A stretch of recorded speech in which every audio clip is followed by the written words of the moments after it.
Ngorongoro Crater, bustani ya Adeni ya kweli.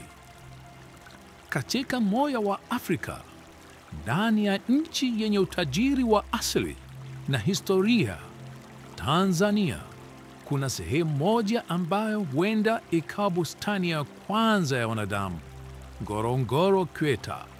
Katika vitabu vya dini, bustani ya Edeni ilisifiwa kuwa mahali pa uhai, uzuri na utulivu. Je, inaweza kuwa hapa ndipo mwanzo wa kila kitu? Ngorongoro Crater ni dunia iliyojificha ndani ya dunia. Wanyama wa pori wanaishi bila kuvurugwa. Maji ya asili yanatiririka, na ardhi hii inatunza siri za mamilioni ya miaka. Katika Biblia, Kurani na maandiko ya kale, bustani ya Adeni inasifiwa kuwa ina mito minne, miti ya matunda yenye afya na wanyama wa kila aina. Je, si hapa tunapopataka kwa kila ishara inaonyesha Ngorongoro ndiyo bustani ya Edeni? Ngorongoro ni mchanganyiko wa uzuri wa asili na uhai wa milele. Hapa kuna maji ya kudumu, miti yenye matunda na ndege wanaocheza angani kwa maelfu. Hii ni bustani iliyotunzwa na Mungu mwenyewe.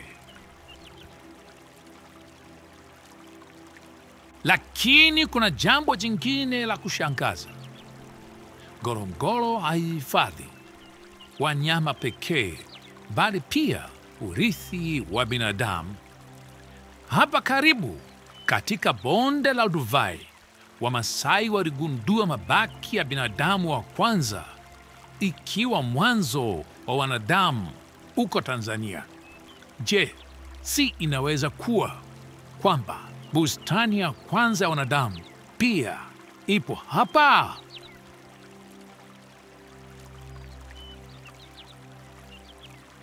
Ngorongoro Crater, hapa ndipo mwanzo wa kila kitu kilipoanzia.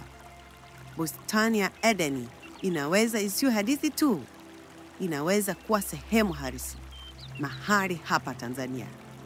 Je, umegundua tena baada ya maelfu ya miaka?